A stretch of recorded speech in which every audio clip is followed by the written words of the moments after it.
In August 2023, a phone went on sale in China with no press release, no countdown timer, no staged keynote.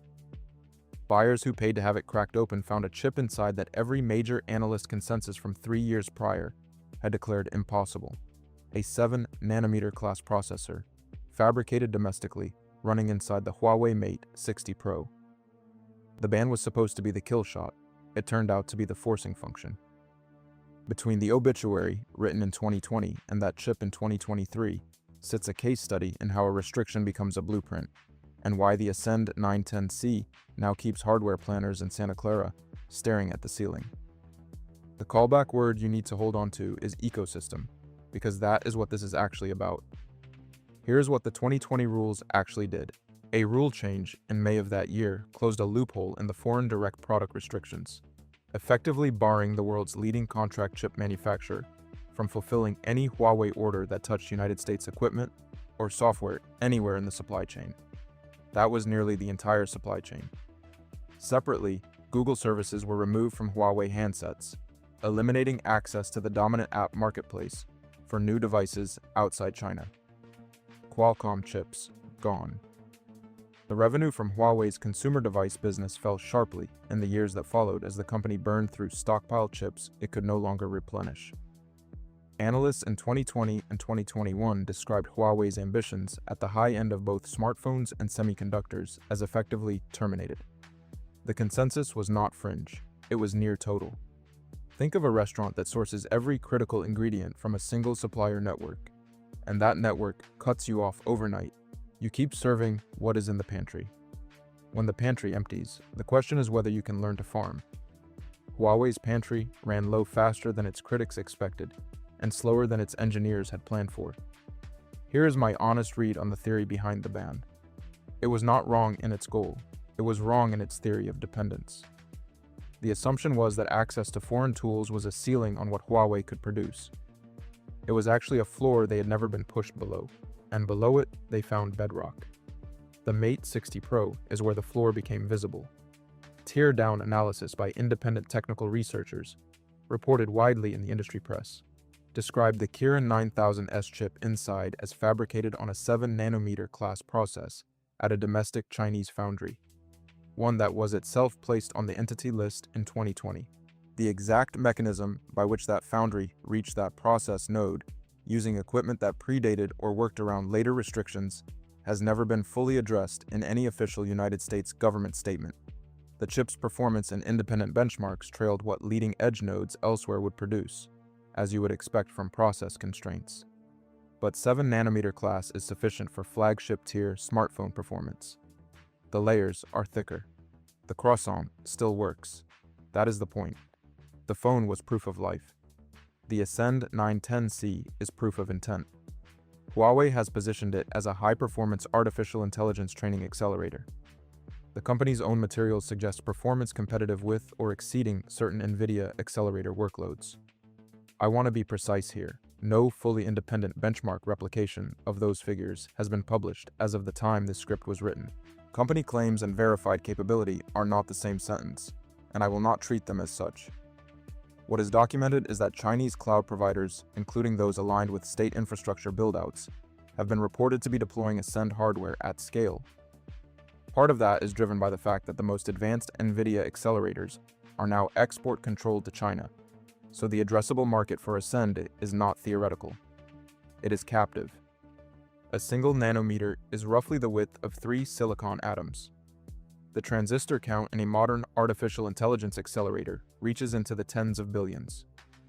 The gap between where the leading-edge Western foundry operates and where domestic Chinese fabrication currently sits is real, and it compounds. Each generation of process improvement at the frontier roughly doubles transistor density at lower power consumption.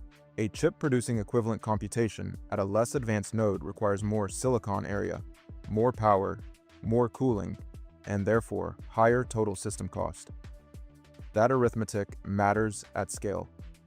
But China is building data center square footage at a pace that treats the inefficiency as a solvable logistics problem rather than a hard ceiling. More space and more power are expensive. They are not impossible. The hardware story is what most coverage focuses on. The software story is what actually determines whether any of this matters in a decade. CANN is the part that gets almost no attention outside specialist semiconductor circles, and I think it is the most strategically significant piece of the whole puzzle. A chip without a developer ecosystem is a prototype. A chip with a compiler, a runtime, and tooling that lets researchers port their existing work is a platform. Nvidia did not win the artificial intelligence market with the H100 alone. It won with its parallel computing platform, which launched around 2006, and took the better part of 15 years to become so entrenched that most major frameworks treat it as a baseline assumption. CANN provides a compilation layer that allows models built in frameworks like PyTorch and TensorFlow to run on Ascend hardware, with varying degrees of friction depending on the workload. Reports suggest Huawei has been offering subsidized access to Ascend compute to universities and research labs that commit to developing on the CANN stack. The exact terms are not publicly disclosed, but the direction is unmistakable. CANN is not trying to beat its dominant competitor in a fair fight on neutral ground. It is trying to become the only game in a stadium where Nvidia is not allowed to sell tickets. That is a categorically different competitive problem, and it is one that platform has never faced in its entire history. Before the strategic reframe, the counter-arguments deserve honest airtime. 3 of them are real. First, Huawei's performance claims for the Ascend 910C remain unverified by independent published benchmarks. Until that changes, treating the company's own figures as confirmed capability is a methodological error. Full stop. Second, the node gap is not cosmetic. It compounds across generations. It raises total system cost. And at the scale of large training runs, cost and efficiency are not secondary concerns. Third, and most importantly for the global argument, CANN adoption outside China is effectively zero. The ecosystem thesis works inside a closed market where the alternative is simply unavailable. The moment Huawei tries to sell Ascend into markets where existing tooling is already entrenched, the switching cost becomes a genuine barrier rather than an irrelevance. These 3 points are not dismissals. They are the questions that determine whether the Ascend 910C is a China-only solution to a China-only problem, or the early prototype of a genuinely parallel artificial intelligence hardware stack. I do not think the evidence resolves that question yet. 2 to 3 years of deployment data from Chinese hyperscalers will be the actual answer. The geopolitical reframe is this.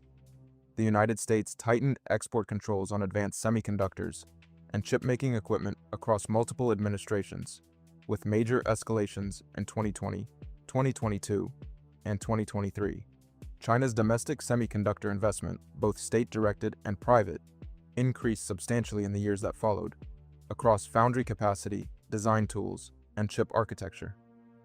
Huawei had no structural reason to build a domestic compiler, a domestic foundry partnership, or a domestic training accelerator, while the world's best alternatives were available to purchase.